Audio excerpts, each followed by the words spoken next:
So have you ever heard about this comedian, Samay Raina? Yeah, I have So actually. this guy, like, skyrocketed to fame, Mm. but then just as fast, it all, like, crashed and burned. Wow. Yeah. And that's kind of what we're going to dive into today. Sounds It's, interesting. it's a wild story. So we've got some excerpts here from pasted text, Okay. and we're going to try to figure out how this guy's ambition and his comedy, like, took him so high, but then, yeah, it took him down hard.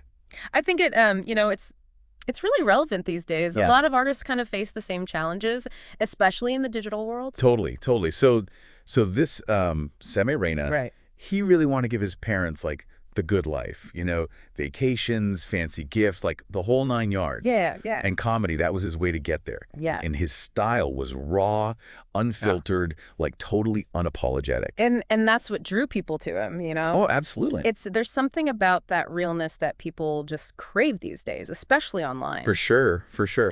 And he wasn't afraid to say what others wouldn't, to push the boundary. Yeah, he got super popular super fast, right? Yeah, massive following. And then, like, even these huge streaming platforms, the OTT platforms. Yeah, right, like your Netflixes and your Amazon. Exactly.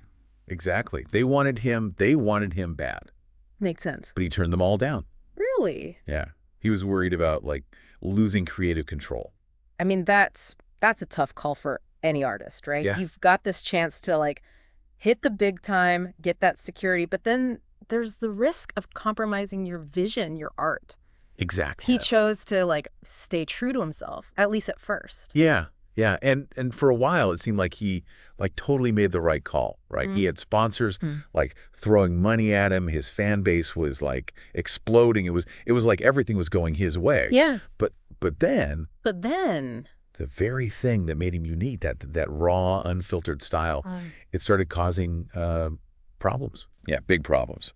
Controversy started brewing. what kind of controversy? Well, I mean, apparently his humor, it targeted some sensitive topics, societal norms, things like that. Okay. And some people loved it. They thought it was refreshing and bold. Right. But others, they were really offended. They thought it was irresponsible. Oh, I see. So it was like a really divisive kind of thing. Yeah, yeah, totally. And the excerpts, like, they don't go into specific jokes or anything. Okay. But it sounds like the backlash was huge. Yeah. Like, sponsors started pulling out, platforms started, like, distancing themselves from him. Wow. And then there were even legal issues. Yikes. Yeah, it escalated really, really quickly. So what happened? What was like the ultimate outcome?